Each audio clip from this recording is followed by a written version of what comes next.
Laughing Vikings Live. High vibe chats with actors, comedians, and creators, plus stand-up comedy, sketch comedy, and most importantly, you. That's right, join us every Monday for new episodes, and you can be a part of the show on Facebook Live, YouTube Live, and Twitch. Ask questions and interact in the comments, and make sure to share this with your actor, comedian, and creator friends so they can be a part of the show too. Can't make a live show? No problem. You can catch up on your favorite podcast platform and visit laughingvikings.com to find out how you can join the cast and crew. All right, it's time for today's show. Buckle up and make sure you stick around to the end because we have a special surprise for you. All right, ladies and gentlemen, it is Laughing Vikings Live. Happy Monday Fun Day. Let's go.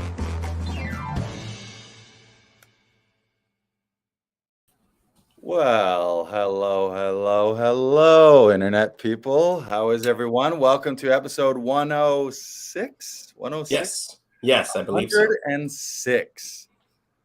Man, yay! This podcast is 10 episodes older than the Queen. Rest her soul. Wasn't she almost 100? She was 96. Oh. Yeah, we're 10 episodes past the Queen. It's amazing. We've done a royal podcast. Yes. Welcome. We have a fantastic guest today. I'm excited to see everyone. Make sure if you haven't, smash that subscribe button. For everyone watching on Facebook right now, just share this out. If you're an actor or a comedian, chances are half of your friends, if not all of your friends, are actors and comedians. So hit the share button right now. We've got fantastic guests. We're going to talk about all things acting. Also, we're going to talk a lot about voice and voiceovers and voice work. And we will get to our guests shortly. But first, BK, how you doing? I am doing well, Lars. I'm doing really well. I'm doing maybe. How about swell? Swell, yes. I'm doing quite swell. I think swell is like I'm no word connoisseur, etymologist. I'm no word expert, but I think it was well, and then people were like super well, and then that just got shortened to swell. Swell. I believe that's where swell comes from. I think I prefer super well. Super well. Yeah, I am super well. Super well. It's funny because before backstage, not to let cats out of bags, but you were lamenting, and I don't know who does this, but you were one of those rare people that does not like visits to the dentist. Is that what you were upset about? I'm just getting a little tired of going to a student dentist. Right. And it's just taking an obscenely longer amount of time than I would like it to. Usually it's not that bad, but this time it's just I'm just too busy to continuously go to a dentist that I'm not doing anything for most of the time that I'm there. Like, we're not cleaning my teeth. Let me explain to everyone. Brandon, like many people in different seasons of life, had decided, because of the ridiculous cost of dental care, had decided that he was going to get treated at the college of dentists or the school, the university or whatever. So they're dentists in training. So as a result, all the services are way less, but it takes like 4 times as long because there's a teacher and a student and they're walking them through things. They're being marked and scored. They're having to double check and triple check and do all these things. Not to mention where it is. He's got to take like a subway and a bus and another bus, and then he's got to walk a bit. Then he catches a rickshaw. Then he's got to hop on a donkey to the top of the mountain. It's way in the middle of nowhere. The donkey's mean, Lars. The donkey's really mean. Yeah, it's not like the fun donkey from Shrek. It's not the donkey. It's an ornery old dental donkey. Bitter. Terrible teeth. It's actually a great lesson because a lot of the times in life, and I know at the time it served you and has served you many times. I remember when you were going and it wasn't an issue for you at all. But a lot of times we try to save money, and what it costs us is time. And then at one point you're like, my time is more valuable than this to spend. Like if you're saving $100, but it's taking you an extra 4 hours between going back and forth. Well, then is it saving you money or costing you money? So it's a great lesson for everything in life, whether that means hiring a home cleaner or a virtual assistant. Because right now the problem is either I need to go and do a job that I've been hired to do, or go to this student dentist for 6 hours of my life. Right, which is insane. Just here's what you need to do. Just brush 3 times and floss 3 times a day, and you'll never need to see a dentist. It's a racket. The whole thing's a racket. You still do. If you still do. No, you don't. You don't. Yes, you do. You actually do. Don't. Yes, I you feel do. like that's a dentist. There are instruments that only they have of to course, get your teeth done right. Of course, they're the only It's ones. ridiculous. So that why is this not available to the public? This should be available to the public, Lars. We should all be able to remove our calculus from our teeth. This is ridiculous. I am taking a stand. The whole thing's a racket. It's all a conspiracy, Lars. It's all here's Steve my Martin. suggestion. Steve Martin played that dentist. Brush 3 times a day after meals, floss, and stop sleeping at night with caramels between your teeth. That's the worst. That's the worst. That's my big problem. Is I need to stop sleeping with the caramels. Yes, and stop mouthwashing with Pepsi as well. Sugar water. I will never stop that. It's the best mouthwash there is, Lars. Right. Well, this has been the dental hygiene version of Laughing Vikings Live. I'm sure everyone watching has tuned in for these dental tips. Yeah. What else will we talk about in the week that is Laughing Vikings? As always, we had a couple great Comedy Alley shows. We've had several sessions. Any highlights that you want to bring to the table here? Actually, while you're thinking of that, I'll give a shout out to Jesse Elgood and Cheryl Poirier, who in this past week just they finished their shadowing, and they had been tag teaming some sessions with you. But just this past week, they've run their own solo sessions with some of our regulars here in our Toronto studio. So congrats to them. For those of you actors who are booking self-tape auditions with us, you'll see them available via Zoom or via a studio session here in our Toronto studio. So you can now book with Cheryl or Jesse Elgood as well. So welcome.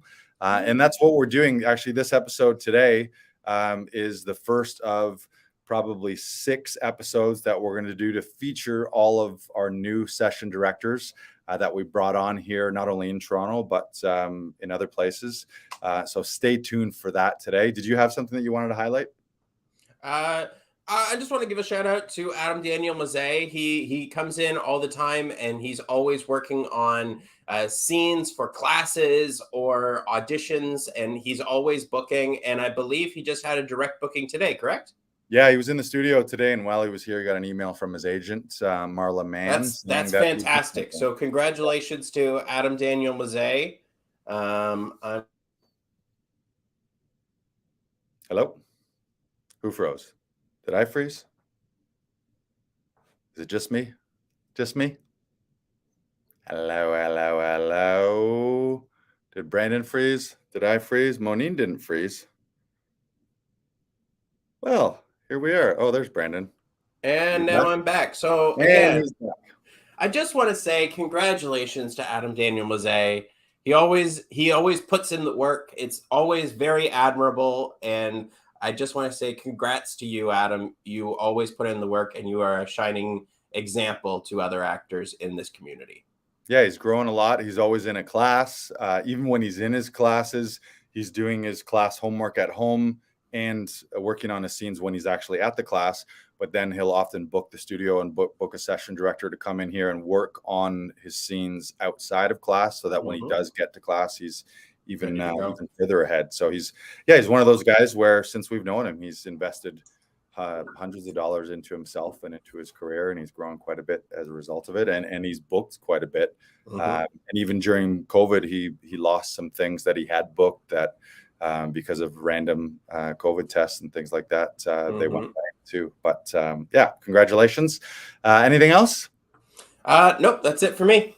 All right. Well, we should just let people know, if you want to learn how one actor went from stressful DIY self-tapes to booking a role in a Hollywood blockbuster plus 2 series leads all in the same year, then you can register for our Audition Hero workshop. You're going to get immediate access to our 3-day replays of that workshop. We actually did the live workshop in July. And you can go to laughingvikings.com/audition-hero. You're going to get access to all of those replays.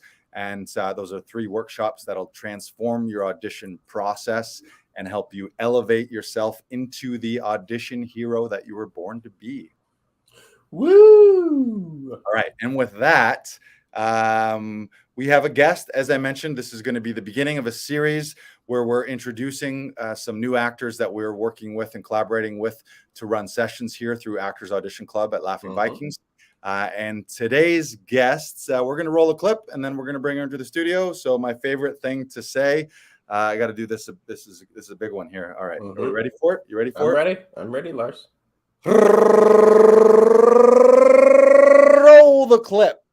People find this hard to believe, but I had my first multiple orgasm when I was six in ballet class. Suffice it to say, I'm very easily aroused. Your daughter and I have a lot in common that way. More soup? Listen, Roger, listen and listen carefully. Under no circumstances go under that tree. He's going to drop the brick on your head, sweetheart. No, don't go under the tree. That's what he wants you to do. No tree. Okay?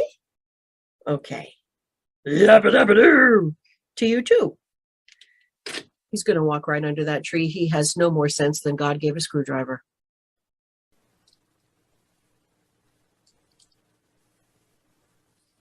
We'll go now? Да. Идем. And you can tell me that story? Ту я люблю. Me too. Ничего не поделаешь.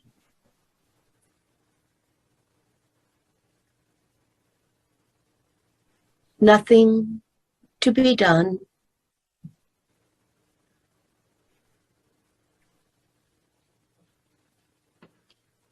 Her daughter takes French lessons. She's 7, for Christ's sakes. She reads my mail, she cleans out my cabinets, she knows all my fucking business.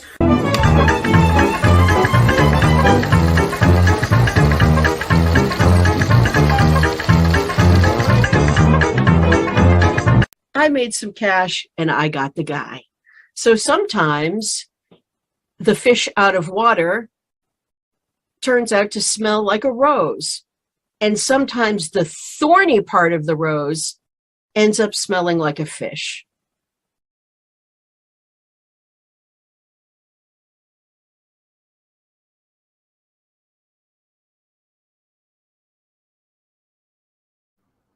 All right, gentlemen, she is an actor. She is a voiceover artist. She's got a long career in radio, and she's a fellow Todorofian. We first met during conservatory. We're both members of Ensemble 10. We just graduated from that conservatory this past May. Please give a New Hampshire live free or die state welcome to Moneen Daley. Hello, gentlemen. Hello. So great to see you both. Thank you. Thank you for that warm welcome. Did I nail that slogan? Live free or die? Live free or die state. Yes, you remembered that, and I appreciate that. And that's how we feel here in New Hampshire. It's a hardcore slogan, right? There's no messing around. When you come over the border, it's very, very clear you're in New Hampshire. It's like lottery tickets, cigarettes, wholesale, alcohol, and fireworks, all right there in one strip mall. There you go. Well, welcome. So great to see you. We got lots to talk about here. I want to welcome you formally. I think we've done this a few times via email, but welcome to Laughing Vikings and Actors Audition Club. You're going to be helping run audition sessions with actors, primarily at the beginning virtually via Zoom, which is the world that we live in today. So we're excited to have you as part of the team. Oh, thank you so much, Lars, and Brandon too. It's a complete pleasure. You know that I'm a huge fan, Lars. I mean, to me, you're like a modern day Canadian Bob Hope. You know, I mean, you're like at the Toronto Film Festival one day, you're doing stand-up comedy the next day, and then you're on the golf course. You know, so it's like you're that guy for us. You're that guy who's doing it all. And Right. I've always been a fan. I've always been a fan. Thank you. Well, the feeling is mutual as well too. So I Thank you. don't know if I have a Bob Hope like comparison. Lucille Ball, maybe is that the equivalent? All my references are between 40 and 60 years old. So as long, you know, as you're steeped in nostalgia, we communicate Right. beautifully. Right. Great. Brandon's having some trouble with his focus. Focus, Brandon. Focus. There he is. I'm working on it. There he is. It's the dental tools. By the way, Brandon, I know that you think the whole dentistry thing is a scam. By the way, you can get dental tools. I have dental tools. The mirror, the scaler, the scraper. That's good. That's good. Okay. I definitely should. I understand. Oh, Erin's listening. That's great. Hi, Erin. And she'll be here next week, which is fabulous. Yes, yes. Brandon, to save money, way back in the day, I got a student perm. Okay. So I understand what it's like to say, hey, you know what? I can save some dollars. This person's learning. You don't have to worry about a perm, clearly, Brandon, but you know. I don't know. I feel like I could pull it off. a little Larry action. Big domes that they put over I need to grow up my hair a bit, but I think I could pull it off. Pretty cool. But yeah, no student hairdressers, no student dentist, no student anything, really. Yeah. It's time to graduate. Time to move on. Time to graduate. A professional, which is why we're here. Tell you what, I'll buy the dental tools, and there'll be a little add-on, a little box that people can check when they book an audition session. Okay. Do you want 30 minutes of dental cleaning? And then we can just really get in there with it, you know. Really get in there. Get that calculus out of there. It's awkward for the actor while they're trying to give their lines with a drill, but it's also really good training. Yeah, I think it'll be really beneficial. Extends the lips. Exactly. Yeah, it's like when the dentist asks you a question and you've got the dental dam and you've got the plastic and you've got the tools and everything. And they're like, so, hey, how is that getaway in Maine? You can't really describe it with all of that, but your lips stretch. Yeah, it's an effective warm-up. Yeah, and as they say, as an actor, you need to be versatile. You need to be able to improvise, and you need to be able to adapt to your circumstances. And one of those circumstances, occasionally you're on set, and a dentist tries to do work while you're shooting your scenes. Exactly. So you've got to be able to roll. You can't get distracted. Yes. All right, Moneen. I don't know if you've seen or I'm sure you have seen and or listened to some of the episodes, but one of our favorite segments is the 1 minute life story. That's where Brandon Knox throws a minute on the clock. You have 1 minute to tell us all you wanted to tell us about Moneen Daley's life. So the clock is there. The official intro. Here we go. Ladies and gentlemen of podcast world, this is Moneen Daley's 1 minute life story. Go. Okay. It all started in a farming coal town in the Midwest, which is why I have no Midwestern accent and no New England accent. I am neutral because I moved at all the right times. Okay. Midwest to Northeast, to Boston, to education, to deciding that I wanted to work in radio, to ending up skipping college classes to work in Boston radio full time and thinking, gee, I don't need to graduate. Here's my career. Nice long broadcasting career that began when I was 19. By the way, I'm 56 right now. Was in radio up until about 6 years ago. All along the way, I've been doing voiceover exclusively since 1999, and then graduated, decided a diploma would be good, and got one with you this May. Boom. Ding, ding, ding, ding, ding, ding, ding, ding. That is correct. That is Moneen Daley's 1 minute life story. Oh, yes. It wasn't so intriguing, but Midwest, where were you born? Where'd you come from? In Illinois, a little a little town called Carlinville. It's like, okay, here's another ancient reference. The only other celebrity actor that I know from Carlinville is George Carlin. no, older still. His last name is Keeler. It's not Garrison Keeler. It's another Keeler, and he was the grandfather on Dallas. And my grandmother Helen, I swear to you, this is the truth. She used to pick coal with him in the streets, so they would have extra heating. And he went on to great fame. The grandfather matriarch on Howard Keel. Howard Keel. That's his name. Howard Keel. Yes. I'm on the wiki page right now, and I don't know if this is a relative, but there is a Louis P. Daley who was there from 1868 to 1930, and he was an Illinois state representative. Is that a uncle or a grandfather of yours? There are political connections, and I'm not afraid to say, vote early and often. Mayor Daley is distant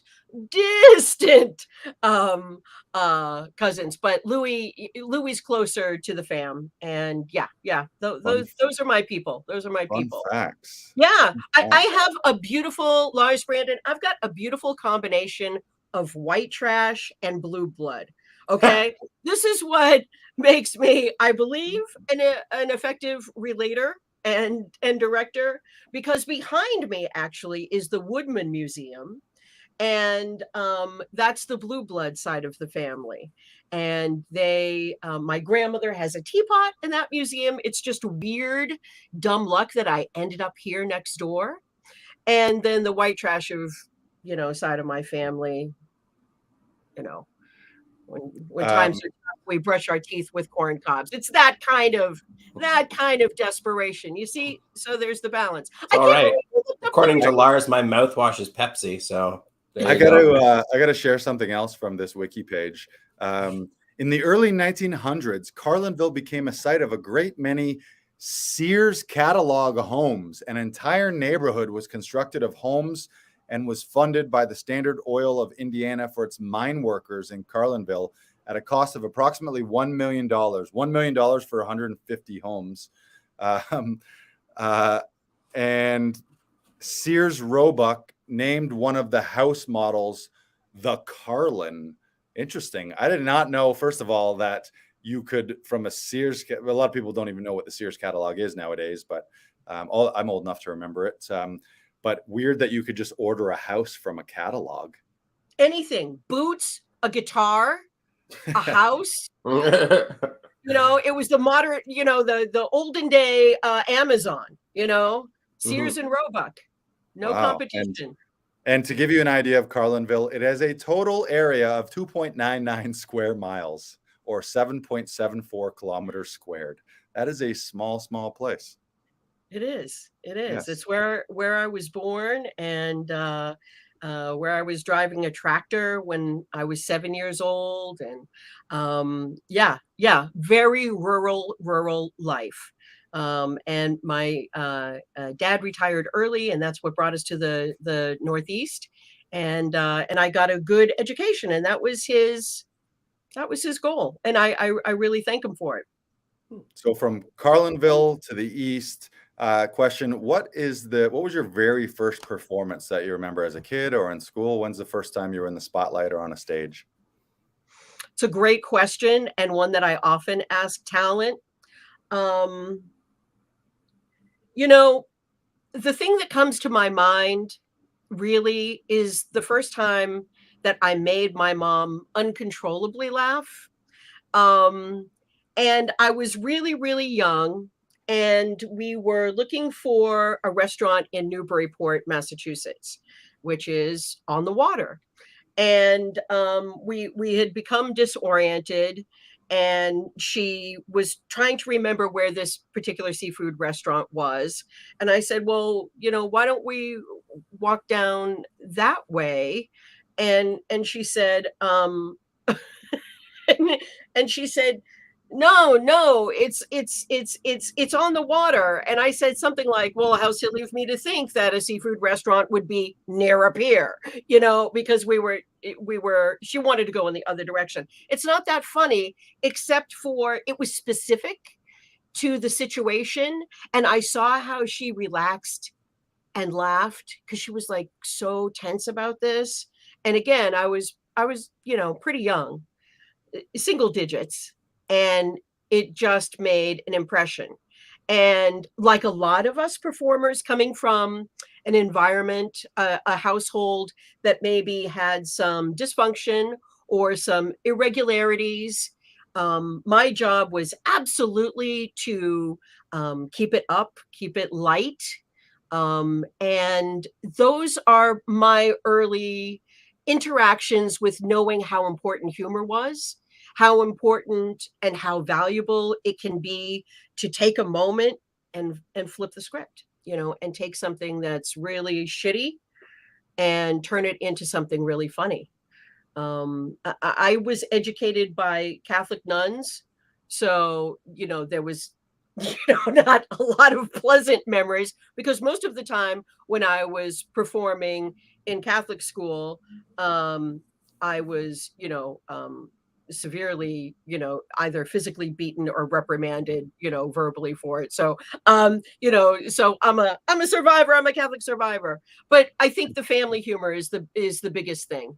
Yeah, it's funny you mention that, because that is such a common thing. Anytime you hear actors or comedians, especially comedians, they're like, when did this start? And like a large percentage will say it was a coping mechanism or a defense mechanism at home. My mom was sad and I used to like to cheer her up, or my dad was mad, and in order for him to not hit me, I would, like, this is not me, I'm not saying this, right. But a lot of people say that, where it was like, I knew he would come home from work, or he was out with the boys and he'd come home liquored up, and that was the beat down time. And if I cracked a few jokes, then I would be on his side. So it's, or from something from school too, where in order to fit in, you're cracking jokes, or in order to not be bullied, you're making jokes.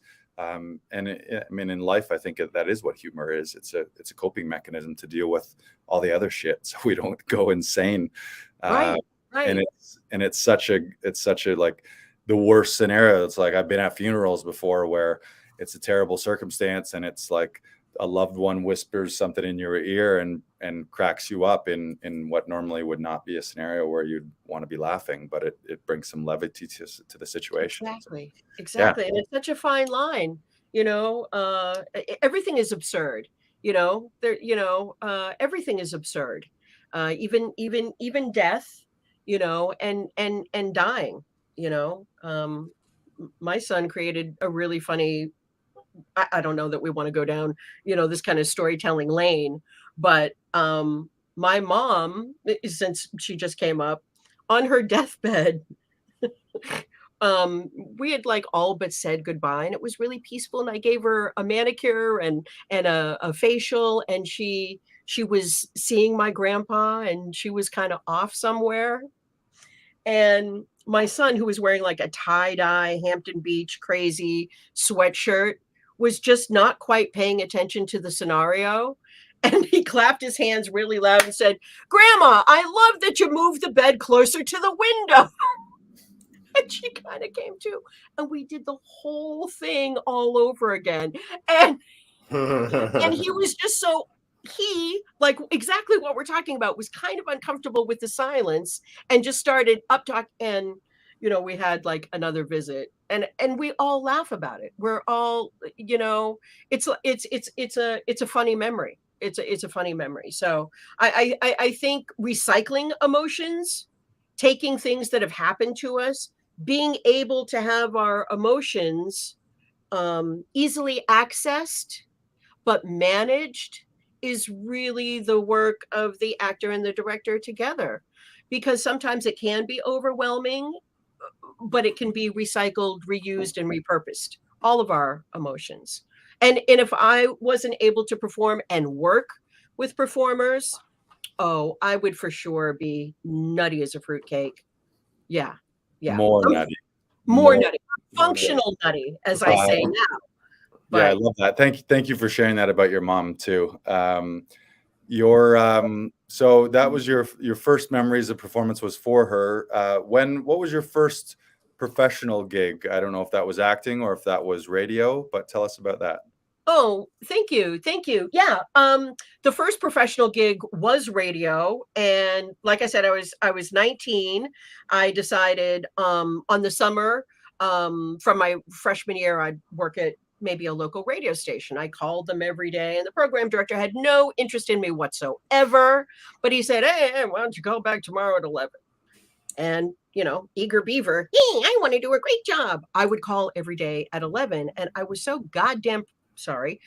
I know this is a family show, and I'm swearing. Forgive me. I hope we have a No, we beeper. fucking let swear her all the loose. time. Let her Okay. loose. Oh yeah. I was so GD determined to get through that I called every day for like maybe 7 or 9 days. And then finally, it's like, Moneen, you're serious. Okay. Let me give you a tour of the station. Man, you're persistent, and I won him over. And they hired me on the spot as a news stringer. To report on local things. And then that same afternoon, I went into the studio. I saw the guy who was on the air in the afternoon, and he was playing songs, and he was talking fast, and he was giving stuff away, and he was recording callers, and he was making things happen all the time. And it was oldies music. It was music that was older than I was, but I loved it. And I just said, I want to do that. And I talked them into keeping the station on an extra 2 hours. It went off the air at midnight. That's how small it was. More wattage in my blow dryer than this radio station. However, it was my training ground, and I stayed on from midnight to 2 a.m. And I have a listener friend who remembers those days. He still stays in touch. Mike from Exeter, hello.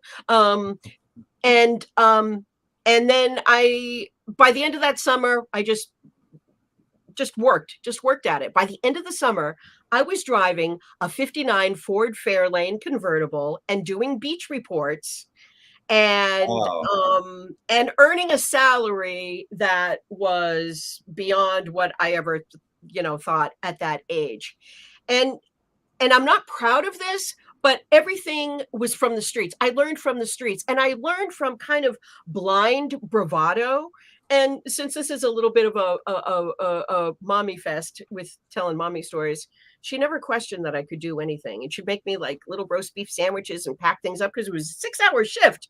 And this is before digital and automation. So a 2.5 song meant a 2.5 minute song. A 1.5 minute song meant you just have to always be on the move.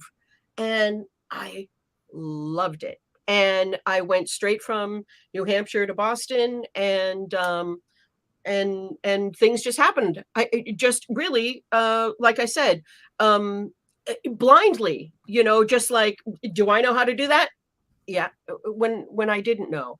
And that's why conservatory meant so much to me, as I've discussed with you, because having a diploma, especially from someone that we both admire and adore and has influenced us so much, Tom Todoroff and his conservatory and all the faculty there, whom I know that you've had Mary Lou on your podcast, Mary Lou Rosado, and I know how you feel about Tom. We all feel that way. Brandon, you too, because you're part of the Saturday scene. To have some validation and some education to back up 34 years of just doing my own thing. It's like a perfect little punctuation mark. It really makes me feel good. Yeah. I want to unpack that a little bit, because that's such a great lesson for everyone, no matter what stage you're in, just having that little extra level of audacity to make things happen, to show up on doorsteps, to send an email, to make a phone call, to find someone in person and make an impression. All under the heading, really, what you were doing is you were fighting for what you wanted. You decided that you wanted something and you were just willing to do it. And maybe there might have been something like, well, you can't just go down to the radio station and talk to them. You need to send them a letter or whatever it is. You have to fill out their formal application. And I've known so many people in all avenues who they were flat out audacious, almost to the point of like, is this a good idea or isn't it? But they always were able to toe that line where then it did work out. And so you kind of get in the side door or the back door, and then you can do something like what you're saying as far as getting the training later on is then you like, I guess it's, you don't have to follow, everyone thinks there's a certain order, but there really isn't. Everyone does something, like everyone's career in the arts and entertainment is entirely different. And there's no set order, like you got to do this and then this and then this and this and this. Sometimes skip ahead, like what is the shortest distance between two places is sometimes a straight line. Straight line. And you just, well, what do you want? Okay, I'm going to just march down there and talk to that person. Right. Falling forward, if you're being shoved, fall forward, and you're right. There, it's not a linear process. It's really, again, as Tom would say, we're going to quote him 1,000 times. Everything is everything, right? Everything is everything. So as our emotional growth, happens and our psychological awareness happens, I can absolutely chart my career along with my mental status. The times that were up, everything was together, and the times that have come down have needed reorganization. So sometimes you don't know, sometimes you just don't know. Yeah. And you and I are similar in the fact that we both had fairly long careers. Like I had started doing stand-up and acting around 2009, and then professionally by around 2012, 13. So I'd been doing this 10 years and booked lead roles and things and showcased and done a ton of stuff in stand-up and been lead roles and ensemble lead roles in TV and film, and had a lot of success, which for a long time I did wear that as a badge of honor, like you, where I was like, oh, look at me, how well I'm doing. And I'm never formally trained. I've never gone to a conservatory or a TV, film, or theater school. I wore it as a badge of honor. And then later on, I started to think, what if this success is not because I'm winging it or learning it from the streets or patching together an education? What if I'm having this success despite that? And what if I layered on top of that proper training and a full conservatory like program? And that's I'd met Tom many years before I did conservatory, but that all aligned properly. And I also started to, I think I nipped it in the bud, but I started to envision a situation in my life where I would have more imposter syndrome the longer I stuck around, or the quote unquote higher and higher I went, where I'm going to be like working with actors who have done the Juilliard trained and they've done Royal Shakespeare Conservatory and all kinds of things like that, where it's like I would start, whether it was true or not, if you're feeling it, if you feel that imposter syndrome, it can really negatively affect you. So I wanted to, for me, it was take that training so that I could dispel any of those myths. Like, now I've had the career, I've had all the bookings, I have all the credits, I have a resume, and I have the training on top of that. So if anyone looked at a resume, they're not going to be like, oh, this is great. Has he never trained? What's that? I can't have an untrained actor working here. So right. Yeah, it was and that shows your love. That really shows your love of the craft, Lars, because we have this in common as well, in that, I mean, you have smelled the same rarefied air as Jason Momoa, and so his beard. I've smelled Jason Momoa air, like this close, right, rarefied. And he smells fantastic. Jason, I don't know what you're wearing, but if I were to ever be with my eyes closed in a room and Momoa was there, I could, Jason, is that you? I would still smell him. It was you could smell the Jason. Okay. Yeah. That's and so that is a badge of honor. And you could very easily say, I know what I'm doing. And one of the radio highlights was co-hosting a morning show with the Emmy Award winning Tom Bergeron. I'm sorry, I have to say the Emmy Award winning. I saw that in your bio, and I was like, Tom Bergeron is a fucking legend. Game show host. He's America's host as well. Did he do that? He did America's Funniest Videos after our dearly departed Bob Saget. Right. And he did the best years of Dancing with the Stars, like 17 seasons. Right. And then, which is something else we can all appreciate, for reasons of ethics and morals, and I don't want my name associated with certain things, he stepped back. So yeah, we both had some things that we could say, yeah, we're making it. And I can smile and read and sound good, and I can have a career just based on just being persistent and bubbly. But as we discovered along the way, dramatic, intense, uncovering roles. You know how I feel about your Henry. You know, St. Crispin's Day. You know what a fan I am of your monologue, Lars. And to hear and see you do heavy things when you're such a natural, funny guy and affable guy. And I'm kind of that way too. I liked the lighter side of things and to kind of gloss over some things. So to dig, like pull off the layers of wallpaper for us as performers and see that there's, you know, a beautiful, rich wall there. It's really satisfying. You know, it's really satisfying. And it makes me speak in lofty ways like this. Right. And we talk about it often in many of our episodes here, Brandon, is we talk about growth and growing. And really it's like growth is really the definition of life. And if you're not growing, you're not just staying the same, you're going backwards. And top people in every category of life, doesn't matter how seasoned they are, they're still learning and still growing. They're still seeing themselves as green newbies. And like even someone like Mary Lou Rosado, who's an acting titan and a Shakespearean titan, and she's a teacher. She was the head of drama at Cal Arts and Juilliard trained, and teaches at Yale and teaches for Todoroff. And every time she picks up Shakespeare, she's always learning something new, and she's discovering something new about the text, about the language, about herself. So I think that's just such a hallmark of top performers, is that you're never finished. This life is never finished. Always curious, always digging deeper. You know, as she called us, you know, we're daredevils. You know, we dare to do things that maybe a lot of people would like to do, but just have a little bit of fear. And that's what I think is so beautiful about what you guys are doing, because an actor who wants to audition, and maybe everybody's different. Sometimes you need hand holding. Sometimes you need a little push, a little shove. Sometimes, you know, another thing Tom says is transformation must be witnessed. So having a couple sessions with Brandon, working with some actors, we experienced that where in like 23 minutes, you can go from, you know, kind of being chilly and uncertain to, with these tools and techniques that we have, yes, there's instinct, and that's so important. But then to go dig and in an efficient amount of time, create something out of nothing. Mm-hmm. It's transcendental. Yeah. It's really magic. beautiful.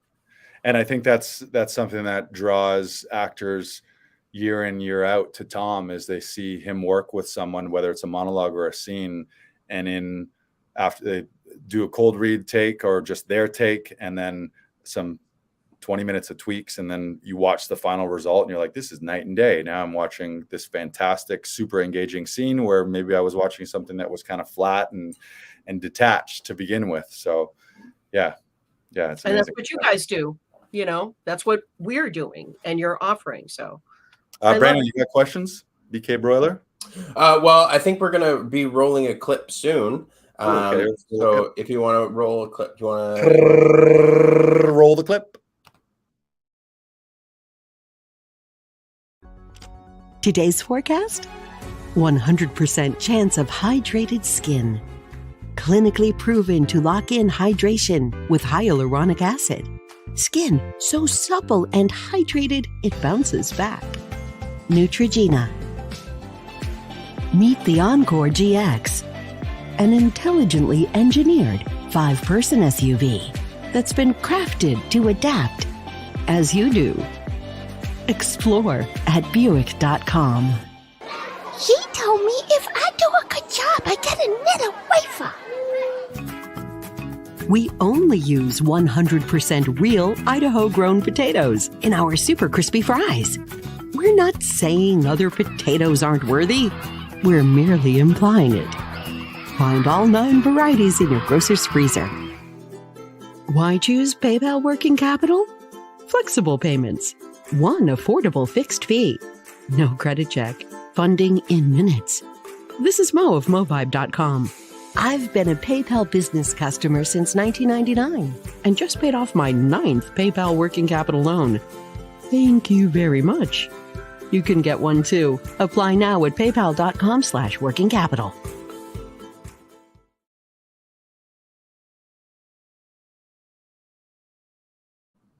If I had a nickel for every time I had to lock in moisture on my skin with hyaluronic acid.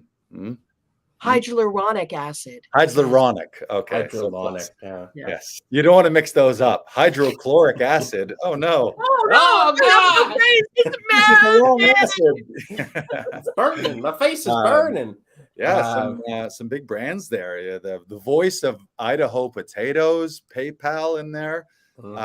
Yeah, I love what you did with this demo reel, Moneen, because you I'm not sure, were these actual commercials that you did? Some, yes, Some? yes.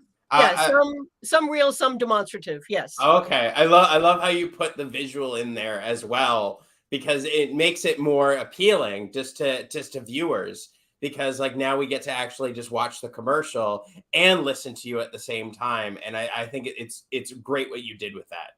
Oh, thank you. Yeah. Thank you so much. Thank you so much. Actually, one of my colleagues who is a former student, who might have some offerings. There's some like interesting things I down the line I'd like to offer our members of the Actors Audition Club, and we'll talk about that, you guys. But I just want to mention Vicki Liston because she's a great producer and probably one of the longest clients I've had and most successful. I worked with her for about a decade, and Vicki did the video part of that. She's an amazing talent, and I produced a couple demos for her. She's got 5 agents, national work booked, sang at Carnegie Hall. There's really nothing she can't do, and also monetized a couple side gigs that she had. I had a little idea about putting a couple things together. Like you, Lars, like you, Brandon, like me, she's a doer, and created a revenue stream that is shocking, and really became an expert in her field. So in many ways, I really am more of a visionary for other talent. I love to perform. I really, really do. But I know my wheelhouse, and I'm comfortable with that. I think that comes with age. So it allows me really to invest and love in other talent, you know? Right. Yeah. And I think that, I mean, I would wager to guess a little bit of that from, and I can relate this to conservatory, is you were one of a handful of people in our conservatory, partly because of age, maybe, but just who you were, the nature of you and your emotional intelligence is you were a maternal presence in our conservatory. Naturally, the age, like I'm way older than most people at conservatory. You think normally that's something that you do after high school or after university, then you take a professional conservatory, but we did that later in life. But you always had that maternal instinct and wanted to make sure that everyone else is taken care of before you, and making sure that everyone's okay. And anytime anyone was in any kind of distress or trouble, that you were always right there. And I'm sure you do that with your clients too. And that is what we do here at Actors Audition Club. And we talk about it a lot, that we're just as invested in other people's auditions as we are in our own. And that's hard to do in the beginning because everyone is scrapping it out, doing their best to just make their own mark and to book their own gigs. But at some point in your life, you realize that doing things for other people is more valuable and more rewarding.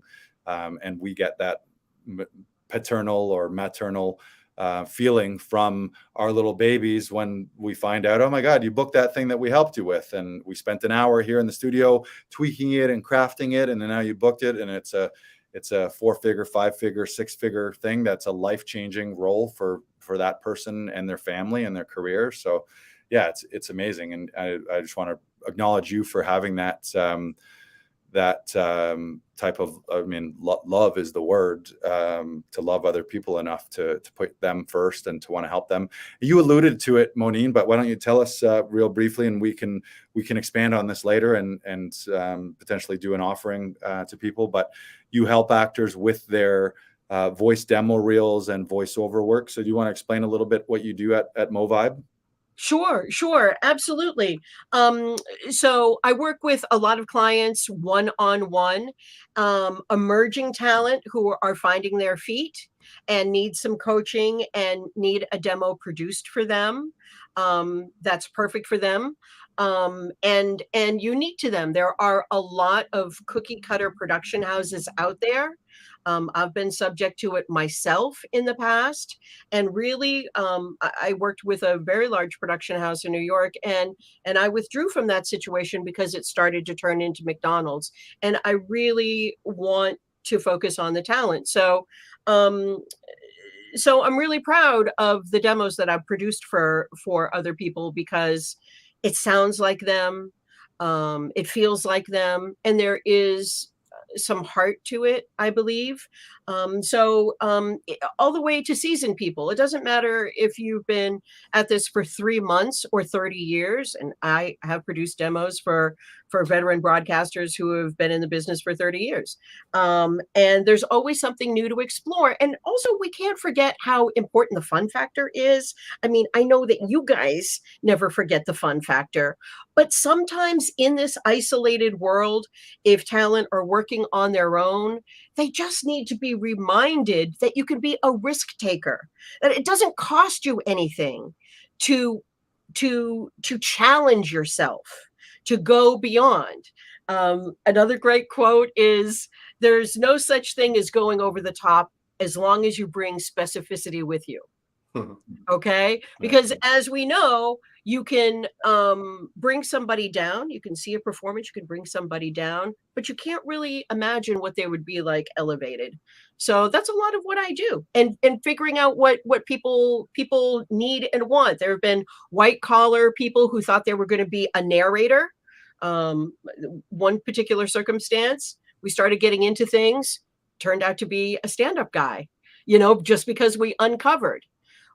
Another actually was a dentist, to be honest, Brandon, a dentist who wanted to get into also straight voiceover. It turned out he had this brilliant animation idea, helped him bring that to life. So sometimes you start on one path, and the self-discovery and the self-direction lead to more self-awareness, and there's a whole gold mine in here, oftentimes associated with whatever pathology you're either struggling with or trying to mask. And if you can make friends with that pathology, that's oftentimes your armor, Right. Yeah. And through coaching, we do that. It's like, I mean, a lot of life and/or acting is peeling back layers. It's not adding things; it's stripping things away and removing masks, removing blocks, and just getting back to the core and root of who you are as a human being. Often, rather than having to add and build and create this persona or anything like that, it's just like who are you at your core, and be more of that. Often is the key to people. Brandon, you got another question? What is your dream project you aspire to create, Moneen? I do have a dream project, and it involves complete liberation, a live international bilingual morning show. With various and assorted elements of pop culture and socio-political commentary that is not sponsored in any way. So it is very raw and very truthful. And there are absolutely people that I want to work with on this.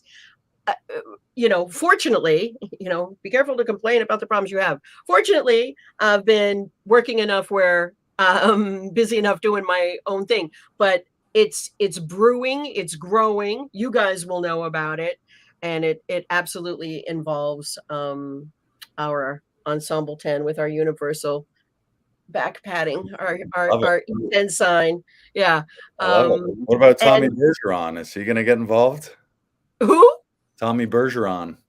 Oh, I don't. I would love to have him come round. I'd love to have him come round. I'm sure he's got plenty to say. And when you don't have to deal with corporate sponsors, I've never been in that position.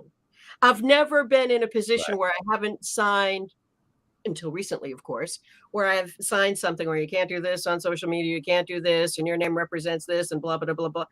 I've got nobody telling me nothing. My children are grown, my parents are dead, my mouth is going to go. So, you know what I'm saying? Yeah. So you guys will be part of that. Love that. You guys will absolutely be part of that. Love that. So recently, again, I mentioned it earlier, but we're working together. We're collaborating where you're going to be one of our new audition session directors, or I love acronyms, ASDs, helping actors with their auditions. We have some people in our Toronto studio here, but we also have people who are working remotely in the new Zoom world. Can you share? I have two questions for you relating to that.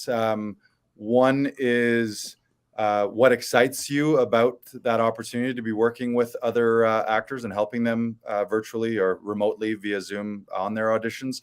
And then the second part to that question is, what do you think, if you were just speaking directly to actors listening to this who are going to be booking with us at Actors Audition Club, what can they expect in a session with you, and how do they what can they anticipate working with you? That's beautiful, beautiful questions. Thank you for asking. So the first part of that was Really excited about, or how? I'm excited about everything. Excited about everything. And I think most importantly with auditions, of course we want to win the gig, right? We want to win the gig, but sometimes it's about winning the room. Okay. There are many, many opportunities where, you know what, you were not really what we're looking for this, but I love the strong choices that you made. You were 100% committed. We're going to keep your name. We're going to give you a call back, and then you develop a relationship. And whether or not you get a call back, or whether or not you get a favorite list, or whether or not you get a personal connection, or even the gig, it's still an opportunity to perform. And it's still an opportunity to work. And whether there's a check, of course, we love it when the check is attached, but even if there's not a check attached, both the actor and the director gain something from that. And in order to be a good actor, you really have to be a good director to be that specific. And if we're in a session together, first and foremost, it's the safest place you'll ever be. It's the most non-judgmental place you'll ever be. And I can shine myself up, and I can speak about myself in a really professional way, and I can, enjoy some glorified moments. But I've also had some very, very difficult times, shockingly difficult times that might really surprise people. And so from my heart, I'm saying, if you have a need to perform, not a want, if you have a need to perform and you work at it and you seek the help that you need, because it's hard. We all want to do things on our own. It's hard to ask for help. But when you are in the care of trusting professionals, the impossible becomes possible. Lars is a testament to that. You're a testament to that, Brandon. Folks that are listening right now are a testament to that. I know I am. So you're going to get a session where you're going to be comfortable, you're going to be free, and you're going to be encouraged to take some risks and have some fun and do things that maybe employ a technique or two that you haven't used. And if it works and you want to carry that with you, great. And if it's not for you, we're going to find a way. I speak many languages, okay? Many performance languages. Okay. And something will happen. The molecules will move. And I'll be right there with you. And I love that. Be a privilege. Yeah. You just reminded me of something as far as like winning the room and just audition mindset. I saw a clip from Michael Keaton, and I'm just going to share my screen. Let me know if you guys can see this here. Okay. I love him. Yeah, it's something like I'd heard iterations of this, but it just really resonated with me last night when I saw it. So here is my screen, and can you see Michael Keaton? It's big. Hang on, let me start over again. Here we go. I thought, I'm going about this wrong. I'm going about it like see that? That's the job. So you're get the Right. job. And so I thought, There you go. no, I'm going to work. I already got the job. The fact that I got a call to show up in the valley or way down here, and I'm going to get 3 minutes in a room or 20 minutes in a room, whatever they're going to give me in a room, that's the gig. Got the job. I'm going to work today. So I just went, I'm going to work. And I showed up ready to go to work. And then I started to like auditioning.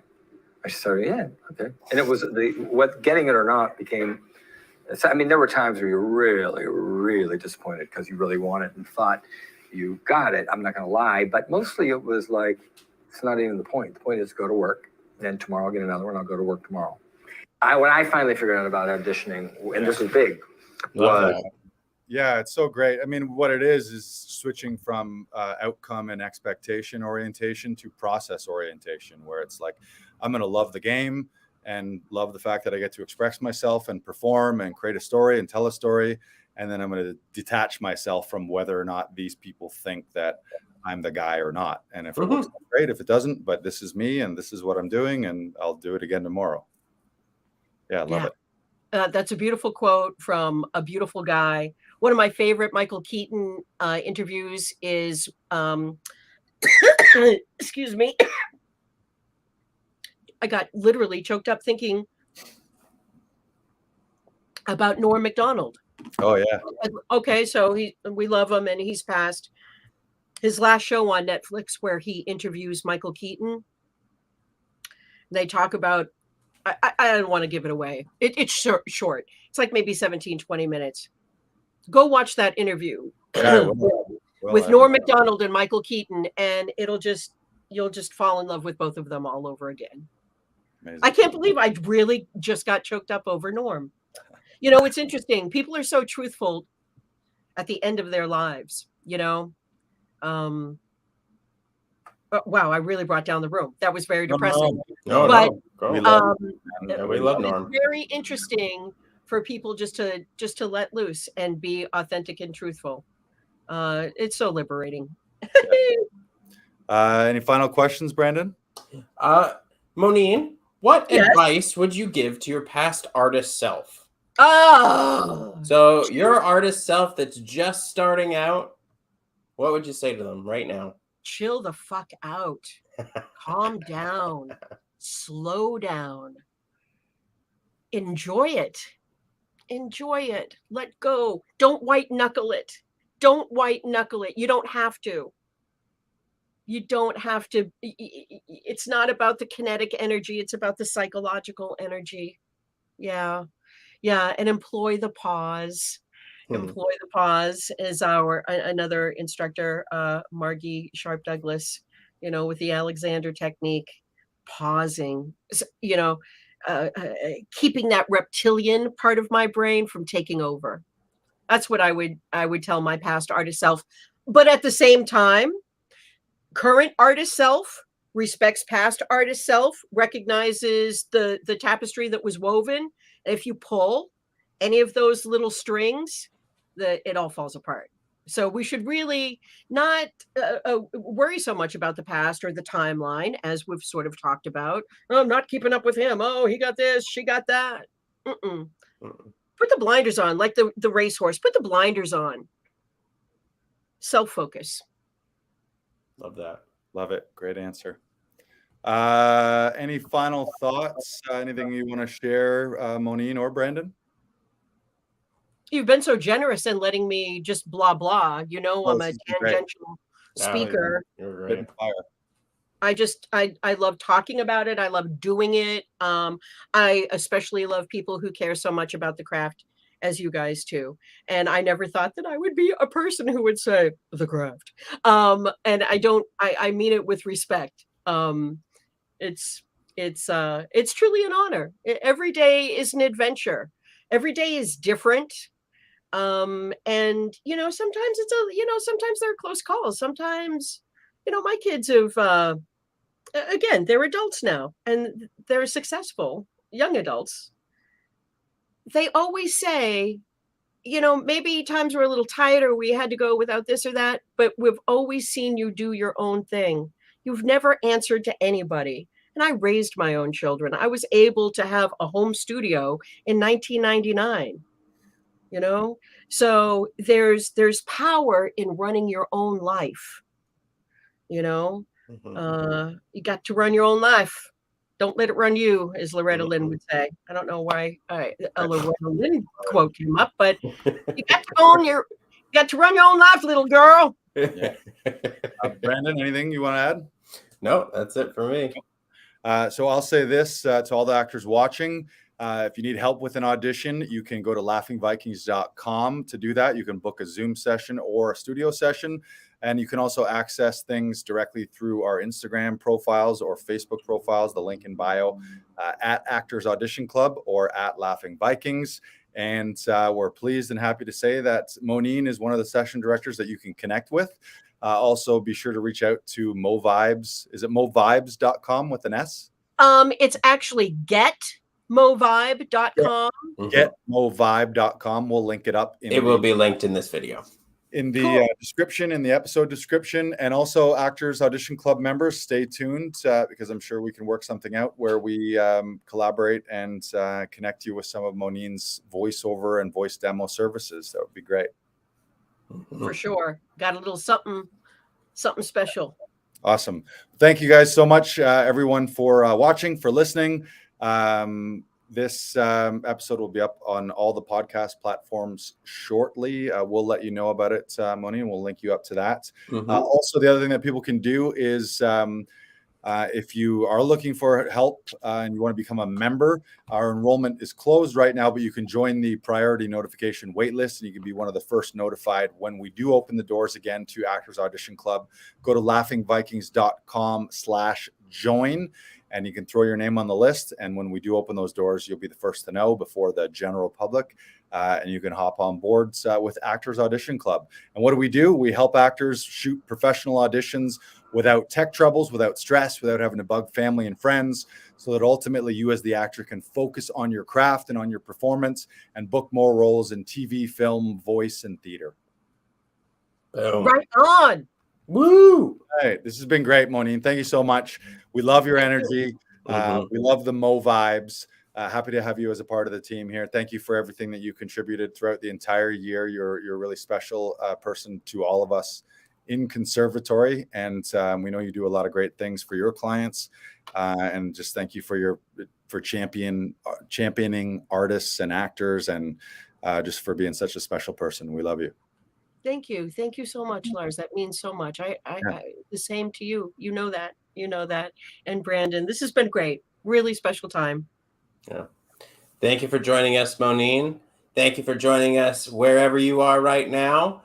Yes. Have a fantastic week ahead of you. And goodbye, goodbye, goodbye. And if you need a dental cleaning, then just let Brandon know next time you book a session. And I know some students. He'll scrape that calculus off the teeth.